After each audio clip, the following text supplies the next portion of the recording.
Well, let's move on to the other big story of the day. The Election Laws Amendment Bill 2021 was passed in the Rajya Sabha today amidst a walkout by the opposition. Remember, the ruling party did have the numbers for it because there are some members from the opposition party in the Rajya Sabha who have been barred from attending proceedings as well. This bill was passed in the Lok Sabha yesterday and effectively allows the government and the Election Commission to link the Aadhar database with the voter ID database. This is something that the Election Commission has been wanting to do for a while. The government's explanation here and their argument is that this will help avoid duplication of names in the electoral database, like we often see, where a person moves from one city to another and has their name in two electoral lists. And this creates duplication and issues. It will also avoid bogus voting. But on the other hand, opposition members and some experts are very critical of this bill.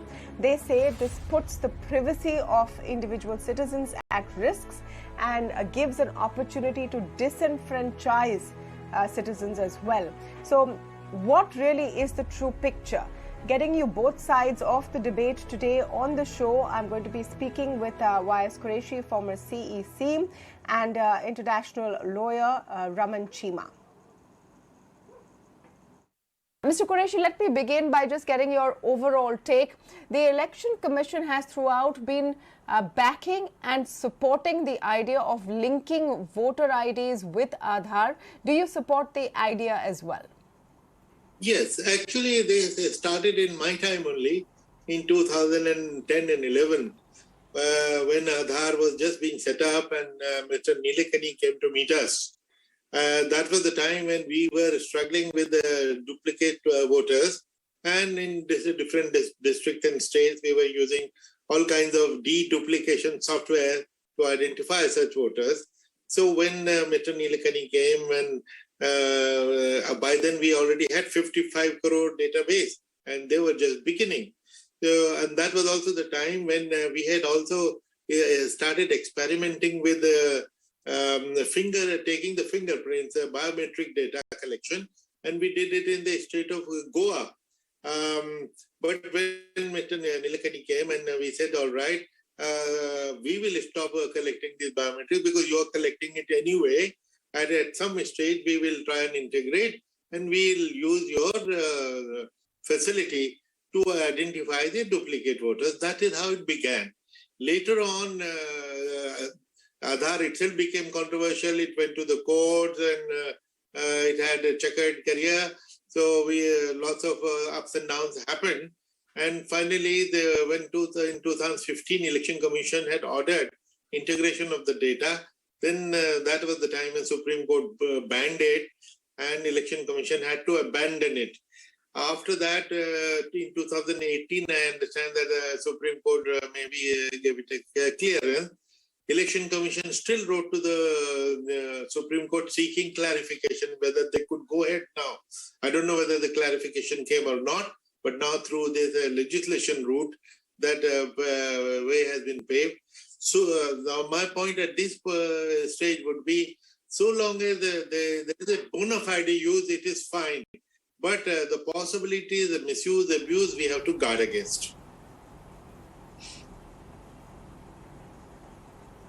Okay, so Raman, why are you concerned about the linking of Aadhar and voter ID? On the face of it, it seems like a good idea to remove duplication from the electoral rolls. Our electoral rolls are infamous for sometimes not having the name of people who are, eligible to vote from there, or striking of people from the voter IDs.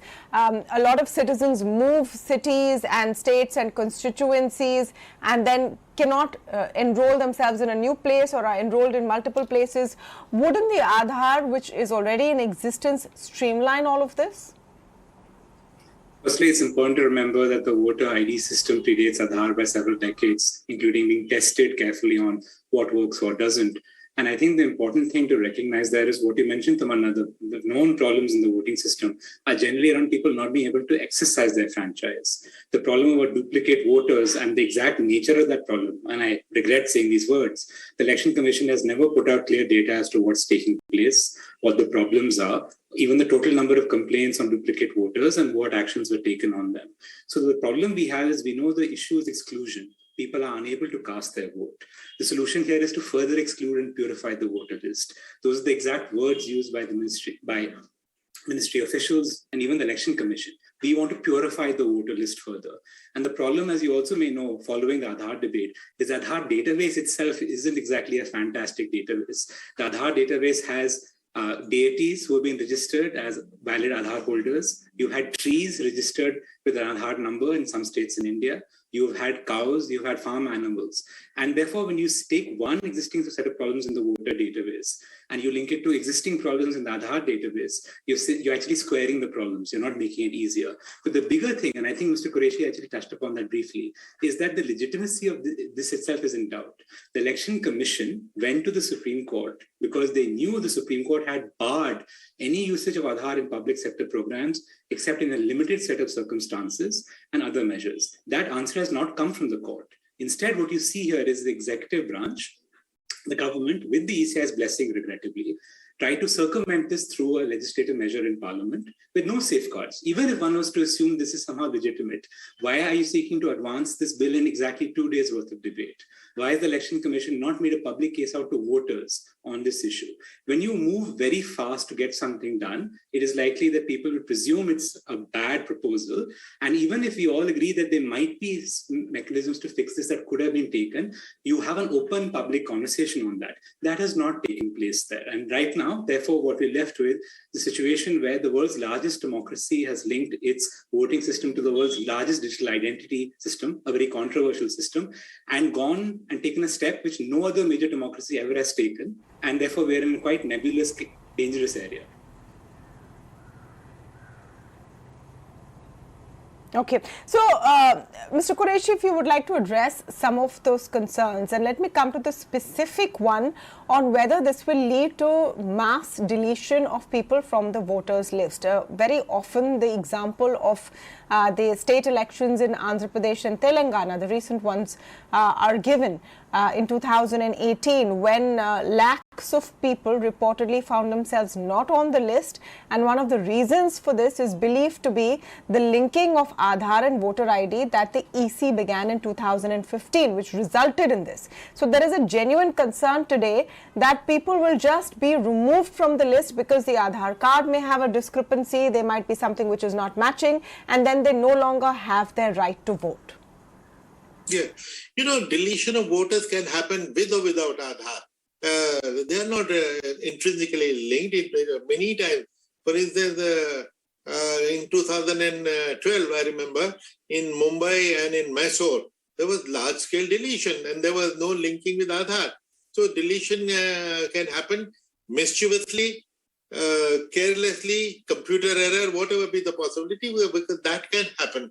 So linking it with Aadhar, once you link it, you will be able to delete it. If somebody is mischievous and wants to delete a whole section of population, they can do it even now. It's quite easy.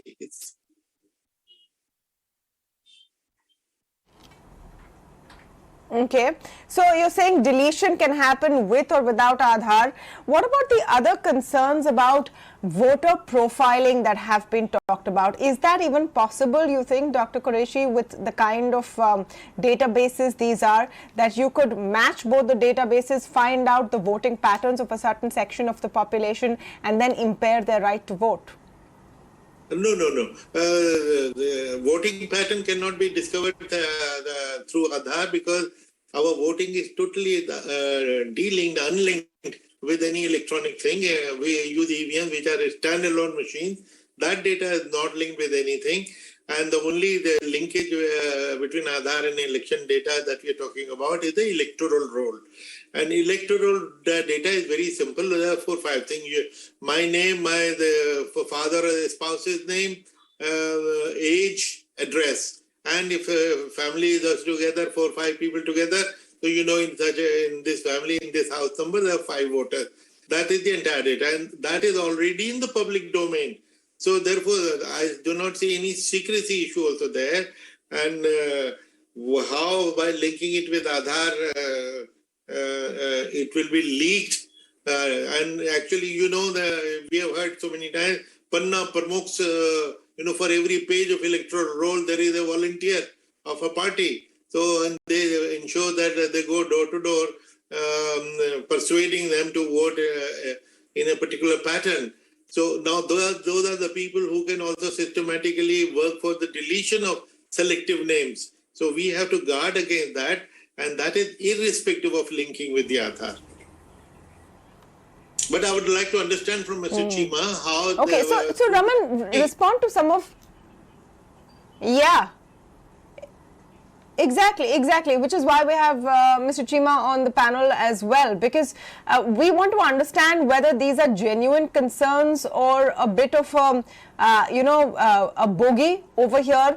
If I keep aside the concern of the rushed manner in which the bill is being pushed, and that is a different story, legitimate concern perhaps, but completely different story. But if I come down to the basic issue, can the linking of these two sets of database lead to profiling of voters and their deletion if it suits a certain political dispensation? That really is the question, isn't it?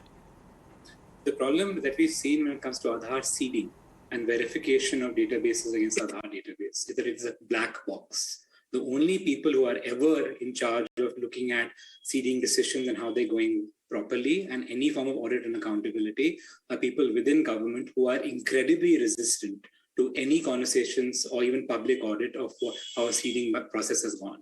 As you've seen, when it comes to Aadhaar seeding in other contexts, including that of providing of public rations or critical food distribution as well, we have seen people removed from those entitlements under law because the Aadhaar seeding resulted in them being removed or perhaps a different entry being put in there.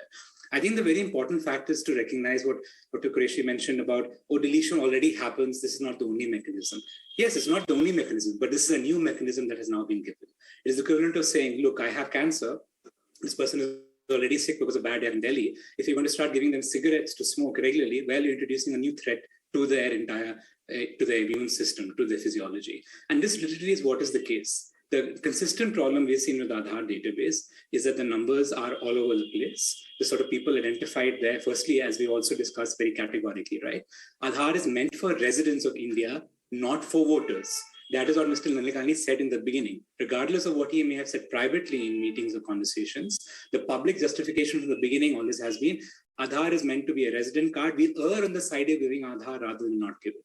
Even then, people have not received Aadhaar, their biometrics have not been verified, other things have not taken place. The ECI, for example, when it comes to this current discussion. No, so Raman, let me come back to the clear question for which I have not heard an answer yet. The question is that can the linking of these two databases let an interested party profile voters and possibly delete them because they know that they won't vote for them? That is the major concern. So how would that happen? Is that fear founded or unfounded? What this linking would allow, particularly for government actors who are privy to data being handed over to the Election Commission, is to know exactly which voter has which Aadhaar ID and the other related information that is linked into the system, or at least for them to know in our state government records, X person has this Aadhaar number. They can then choose whether they want to try to induce, punish, or threaten. If you're asking me, would they know that X Aadhaar number has voted this way for a party? That's for the commission to defend how or not what information is kept. But just important, Tamanna, the same government has also discussed online voting. It has said that this is a channel to allow this to take place, to allow for other mechanisms there. And while the ECI may or may not allow it in the future, the fact that we have not had that debate now, we don't know the parameters of what's going on there, or even have audit, open review on how the seeding happens is the concern. And for example, even today, if the ECI wants to allay these fears, they could say, we will allow an open audit whenever any of this Aadhaar linking or seeding takes place. X independent people will be allowed to review what's taking place and object. I unfortunately don't see that happening. Okay. Yes, Mr. Quraishi, you want to come in on this? No, I was just appreciating the point which he made about online voting. I have also heard the government mentioning a possibility of online voting, starting with NRIs, later on for all migrants. That is where the catch is. That is where the problem is. So, and since it's not in focus at the moment, people have not taken notice of it, but we have to be on the lookout, because if online voting starts, which is full of problems, and it is also linked with Aadhar, it spells trouble for the electoral system. Okay, but just I want to get your response to what Mr. Chima explained on why it is dangerous to link these two databases in his view. He is talking about a set of government actors who are privy to this information, who could, in his view, compromise the voting list. You have to respond to whether you think that is a credible threat or not. The question of profiling. For instance, you want to profile me through the electoral roll. What do you know about me? My name and my address and my age. So what is that additional profile will come because of Aadhar linkage? So, or even if you find that I've taken free ration, so how will it actually affect the electoral roll? That is something I would like to understand from Mr. Chima.